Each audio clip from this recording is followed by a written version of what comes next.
Being productive in our daily lives is a goal for most of all of us, but there is something to say about doing nothing at all. And this morning, Dr. Heather Cook is here to speak about how doing nothing can be a good thing. It really can. And I told you earlier, and I'm joking, but I'm really not joking. If you want somebody to go pro about doing nothing at all, I'm your man. Okay. Good to know. So when we're all stressing over this and not able to take that break, we'll just live vicariously through you. I could teach you how to do nothing at all. And I think that's what you're trying to do here today. There is a time in our lives when we just need to kick back and just say, I just need to sit and think for a while. Well, it's so counterintuitive to our life because in school and at home and in the workplace, we're taught to work hard and do more, and can you stretch yourself a little bit more, and we can grow and be better. And so that is like we have lifetime slogans of doing more, doing. No one ever tells us to not do. Right. I mean, Nike, just do it. Exactly.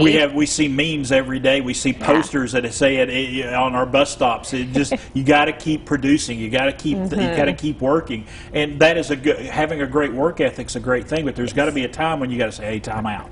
Well, a marathon runner does not run every day. Exactly. There are times where you're supposed to rest and let your body rest. And how often do we ever give time for our mind to rest? Even if we're sitting still, you're talking about watching the TV. Yes. Your mind's still going because you're listening and watching something. And so how do we give ourselves that time for our mind to heal and our body to heal? And it's just counterintuitive. We feel guilty because life tells us we should be busy. Right.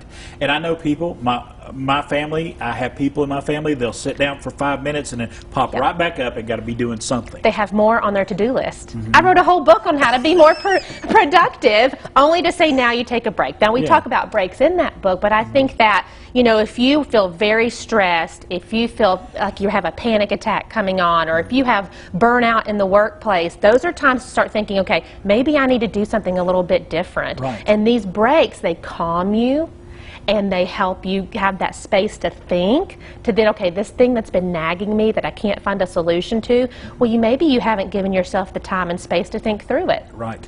And a lot of times, too, you got to sit down and just either watch TV or just be in nature. Go outside on your deck. Look at the trees swaying in the wind. And a lot of times when we have stress in our life, that stress tends to, when we just need to shut down, basically. But when we are at that stress level, we typically say, how much more can I do? Because I have to finish this before I can even think about that. Right. And so it's really counterintuitive for us to stop doing something. Right. And we can't convince ourselves that we should. So today, I tested this. Okay. I got in the car to drive here, and I put my phone in the back seat so I wouldn't look at it at a red light, or I shouldn't be doing that anyway. And then I turned the music off, and I just had nothing but myself and the drive here. And I found like it was hard to do, right? No one's saying that this is easy. It's why we don't do it. Right. Being mindful takes practice. Just like you're going to develop any skill, you practice it to get better at it. So why don't we just take 5 minutes a day? Surely to goodness, we misuse 5 minutes of our day somehow. Let's be intentional about 5 minutes where we really just close our eyes, turn everything off, and just try to sort out those thoughts and give us that time and that space, because it has been proven it will calm you.